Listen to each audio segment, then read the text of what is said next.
Por supuesto que urge legislar en materia de nepotismo. El problema aquí con la iniciativa que se ha presentado es doble. Primero, la falta de integralidad y segundo, la falta de diálogo con la oposición. Porque las reformas electorales históricamente, acuérdense la de 77, que permitió la pluralidad en el Congreso mexicano, la de 1990 que creó al IFE, la de 96 que le dio plena autonomía al IFE, inclusive la de 2014 que se aprobó por una amplia mayoría de más del 85% en aquel entonces de la Cámara de Diputados, fueron reformas que se discutieron primero de manera integral todos los temas a la vez, no fragmentadas, y segundo, en un diálogo con la oposición, porque son las reglas del juego, las reglas del proceso electoral que no solamente le van a aplicar al oficialismo, sino que también le van a aplicar a la oposición. Y eso no tiene esta reforma que han planteado. Primero, no es integral, inclusive están hablando de que van a mandar otra parte para septiembre, y eso nos parece muy grave. Y lo segundo es que se queda francamente corta, y esto lo quiero subrayar. Se queda corta en muchos sentidos. Primero, el propio nepotismo se queda muy corto, porque no está incluyendo al Poder Judicial, donde hay mucho nepotismo, porque no está incluyendo a organismos autónomos, ustedes saben el nepotismo que hay al propio interior del INE, porque no está incluyendo al Poder Ejecutivo, donde también hay muchísimo nepotismo, y no se hace cargo del nepotismo cruzado, porque resulta que no le aplica al que era jefe de gobierno y ahorita es secretario de Estado y quiere poner a la hermana de ministra de la Corte. Ese tipo de situaciones no las regula. Entonces, vayamos a una reforma para combatir el nepotismo, pero una reforma en serio que no simule, que incluya al Poder Judicial, que incluya a los organismos autónomos, que incluya sobre todo al Poder Ejecutivo y que se haga cargo de este nepotismo cruzado, donde primos, hermanos, parientes se ayudan desde distintos poderes para poder ocupar cargos de enorme relevancia. Entonces, claro que hace falta una reforma, pero la que han planteado se queda definitivamente corta. Y el segundo dato en el que se queda corta, el principal problema hoy del sistema electoral mexicano no lo aborda la reforma. Hoy el principal problema, por mucho, se llama sobrerepresentación. Porque lo que sucedió es que Morena sí ganó la elección con el 54% de los votos. Pero ¿cómo puede ser que saquen el 54% de los votos y se queden con más del 75% del Congreso de la Unión, lo que les permite modificar la Constitución literalmente de manera unilateral y como se les pegue la gana? Ese es hoy el principal problema que tiene el sistema electoral mexicano y que urge corregir. Entonces, la posición de Acción Nacional es: vamos a una reforma electoral, pero que sea uno, integral. Vamos a analizarla completa. Y dos, vamos a entrarle a los temas, pero sin simulación. Vamos a prohibir el nepotismo, pero en serio, y abordemos lo que hoy es por mucho el principal problema del sistema electoral, que es la sobrerepresentación. O sea, sacan el 54%, la oposición prácticamente la mitad de los votos con el 46%, y resulta que estos señores se adueñan del Congreso de la Unión y hacen lo que se les pega la gana modificando la Constitución y todo tipo de leyes secundarias. Esa es por ahora la posición del grupo parlamentario del PAN. El día de mañana lo vamos a abordar en nuestra previa y estaremos determinando el sentido del voto en breve, pero sin duda pondremos sobre la mesa estos dos aspectos que he señalado: que sea integral y que de veras vayamos a fondo en el tema de nepotismo, pero sobre todo en el tema de la sobrerepresentación. Hola, senador, buena tarde. Quisiera preguntarle en ese sentido si van a presentar como Acción Nacional alguna iniciativa que abarque justamente este nepotismo cruzado y también la sobrerepresentación. Estamos, de hecho, ya trabajando en un documento porque vamos a presentar una propuesta formal en los términos en los que ahora lo he señalado. Parte del problema es la urgencia con la que el oficialismo quiere sacar este asunto. Hoy tuvimos junta directiva en la mañana, pretenden que mañana se vote en comisión y que tan pronto como pasado mañana se esté ya votando en el Pleno. Eso no da margen a que podamos discutir un planteamiento que sea, uno, integral, que abarque todos los temas que traemos pendientes, pero dos, que de veras vaya a fondo, que evite el nepotismo, pero en serio, y que se haga cargo del tema de la sobrerepresentación, que es absolutamente insostenible en nuestro país. Y la otra cuestión es preguntarle sobre esta elección que tendrá Durango y Veracruz en este 2025, que va a estar a la par de pues esta también elección del Poder Judicial. Quisiera preguntarle la complejidad de estas elecciones, dado que el foco pues va a estar sobre todo en el Poder Judicial, y como Acción Nacional, ¿qué estrategia van a tener ante este escenario? Vi que en Veracruz van sin alianza y en Durango todavía lo están bien. Empiezo por la judicial. Lo que va a haber en junio no es una elección. Lo que va a haber en junio es una farsa, una tomadura de pelo, un engaño. La elección ya sucedió, porque Morena se adueñó de los comités de evaluación, por lo tanto ya filtró a los candidatos, ya escogió a los que son prácticamente incondicionales del régimen, ya violó la ley con sus famosas tómbolas, metiendo menos nombres de los que la propia ley obligaba, y ya seleccionaron a los suyos. Es decir, los que mandaron el 12 de febrero al INE ya son los candidatos de Morena. Ya es irrelevante por quién vote la gente en junio. Están engañando a la población, es un fraude esa elección, y en términos prácticos implica el fin de la división de poderes. Hagámonos a la idea. Con este fraude, con esta trampa, con esta farsa, Morena va a tener el control total y absoluto del Poder Judicial. Sobre el tema de las elecciones, ahora mismo, en paralelo, están dando rueda de prensa en el Comité Ejecutivo Nacional. Eso será algo que seguramente el propio presidente del partido, por ser un tema estrictamente electoral, él lo va a plantear. Lo que hasta ahora es público es que el PAN ha decidido apostar por sí mismo en Veracruz, es decir, no habrá coalición con otras fuerzas políticas, y en el caso de Durango entiendo que está todavía a nivel de órganos directivos del partido la discusión, y seguramente el presidente del partido lo estará procesando primero en los órganos del partido de manera democrática y después anunciando a los medios de comunicación. ¿Pero fue una elección compleja por esta situación?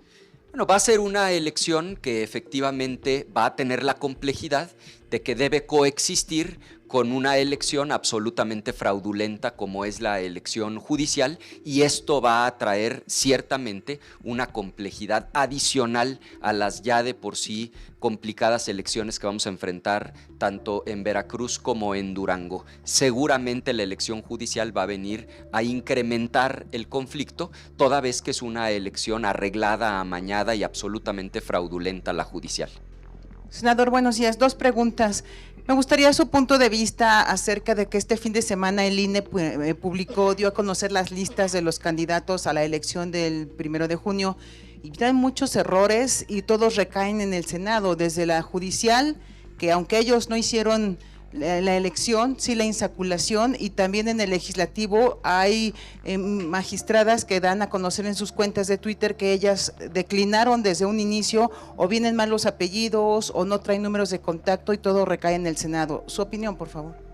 ¿Y la segunda cuál es o después? Después.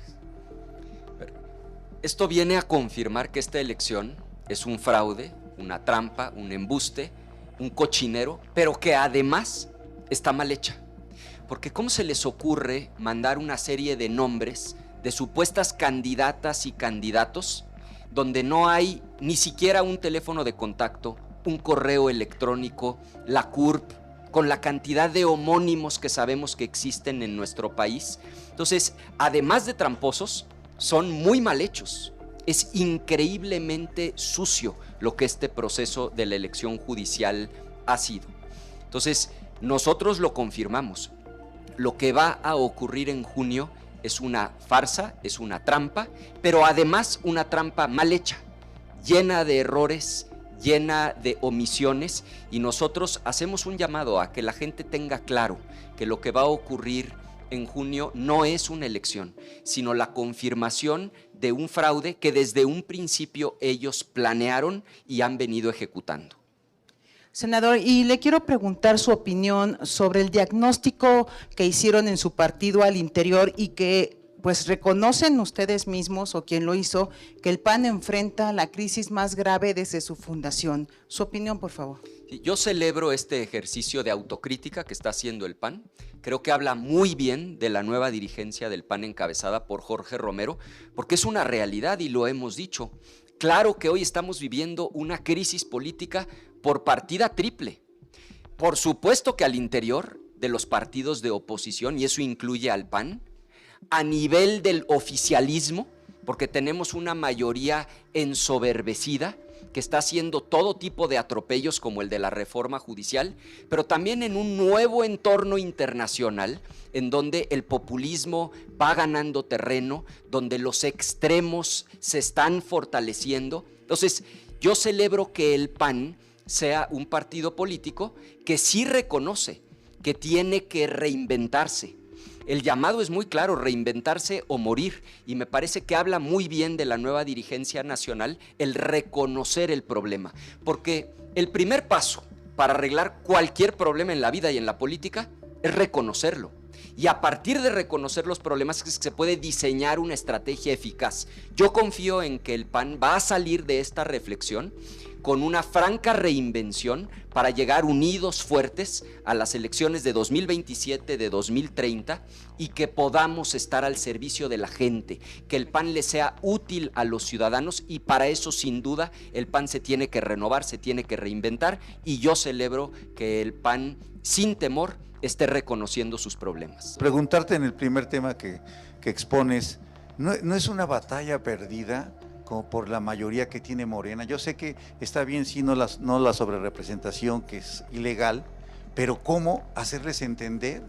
Bueno, por su mayoría la van a aplicar, entonces ese sería un tema. Muy buen punto. Nosotros vamos a cumplir con nuestra responsabilidad, que es poner sobre la mesa, por escrito, una propuesta. Porque lo que no se vale es simular. ¿Quieren una reforma electoral? Vamos a una reforma electoral, pero que sea integral y que sea de a de veras y a fondo.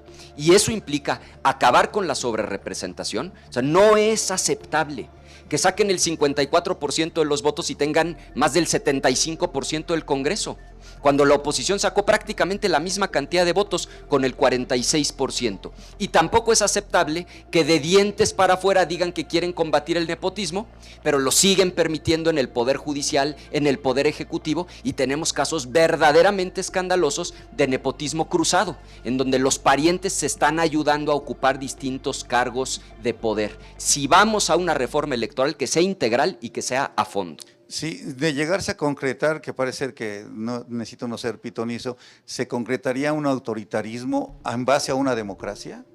En este caso sería una simulación, porque hacen como que van contra el nepotismo, pero lo siguen permitiendo al interior del INE, lo siguen permitiendo al interior del Poder Judicial, lo siguen permitiendo al interior del Poder Ejecutivo, y siguen permitiendo estos casos escandalosos de nepotismo cruzado, en donde dirigentes partidistas apoyan a sus parientes para ocupar distintos cargos, donde el hermano del expresidente también lo tienen colocado en la administración pública. Es decir, lo que sería un acto de burda simulación. Y otro tema, el de los transportistas, que parece ser que viene un caos terrible a la ciudad. Yo pensé que ya iban a acabar ese tipo de problemas con el gobierno que se instaló, pero parece ser que ahora es súper mayor este tema. ¿Qué es lo que hay que hacer ahí, senador? Lo que hay es muchísimo desorden en el país, porque este gobierno ha descuidado su responsabilidad. Lo vemos en las áreas de salud, donde millones de personas reciben la receta, pero no les surten los medicamentos. Han dejado de veras en los huesos al sistema de salud. Las carreteras en el país están despedazadas porque son pésimos administradores, han despilfarrado el recurso público. Miren, ya salieron los datos oficiales. Cerramos 2024 con un déficit fiscal, lo que llaman requerimientos financieros del sector público, o sea, la deuda total de 2.5 billones de pesos. Además, para dimensionar, el gobierno gasta cada año 9 billones. De esos 9, 5 son impuestos que paga la gente, principalmente impuestos sobre la renta e IVA. 2 son otros ingresos que incluyen a Pemex, a CFE. Y 2.5 de esos 9 es dinero que el gobierno no tenía, que pidió prestado, nos endeudó a todas y a todos los mexicanos para además malgastarlo, porque dijeran ustedes, bueno, es que tenemos un sistema de salud como el de Dinamarca, las carreteras están en muy buen estado, vivimos seguros, en paz, hay tranquilidad, seguridad pública, pero no, El país está en llamas, la inseguridad peor que nunca, no hay medicamentos, las carreteras despedazadas y encima de eso nos están endeudando. Por eso vamos a insistir en el tema de la sobrerepresentación, porque cuando a una fuerza política se le da todo el poder, lo que termina pasando es que abusan de ese poder en perjuicio de la gente.